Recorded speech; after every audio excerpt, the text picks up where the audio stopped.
One of the lessons along the journey, I think the richest lessons, is about the Little Rock Nine, who put themselves on the line for education, equal access, and certainly are pioneers of social justice.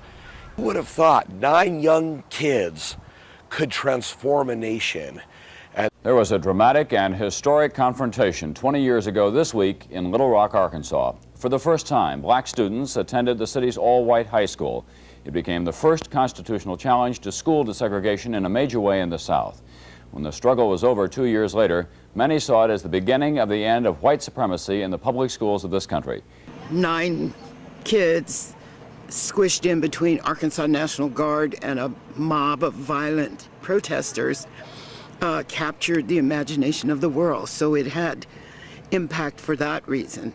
The lesson of the Little Rock Nine, we study who these 9 students were, what they went through. These are incredible young people, 14, 15, and 16, who persevered basically a year of hell, give everyone equal opportunity in education. Meanwhile, the mob is in the school, and the mob is looking for the kids. Can you imagine? Kids who just want to go to school, give us one to hang, we'll let the rest go. The 9 went to Central High School in Little Rock, Arkansas. They didn't want to go to school to be with white students. They went to the high school because they wanted the same opportunities white kids were receiving. So the Little Rock Nine endured is beyond comprehension. But the lesson is, if the Little Rock Nine could put themselves on the line for education, what can some of our students do when they go home then? Minnie Jean meets our students and shares her incredible story. After our young people have studied her story, magic happens.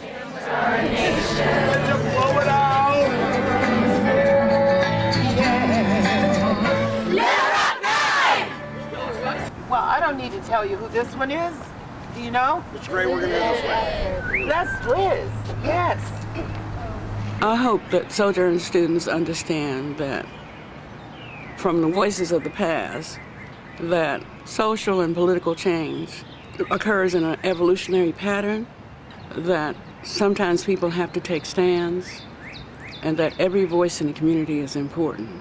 Students say Minnie Jean is courageous, or any of the Little Rock Nine are courageous or brave.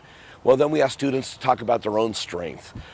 A lot of people view the civil rights leaders as heroes, or people who are just plain heroes. But I feel that they're ordinary men and women who do extraordinary things, and that inspires me because I'm an ordinary man just like them, and I feel that I can do extraordinary things in extraordinary times. Experience has enough emotion in it, but the real job of the teachers and the staff is for young people to see their own strength.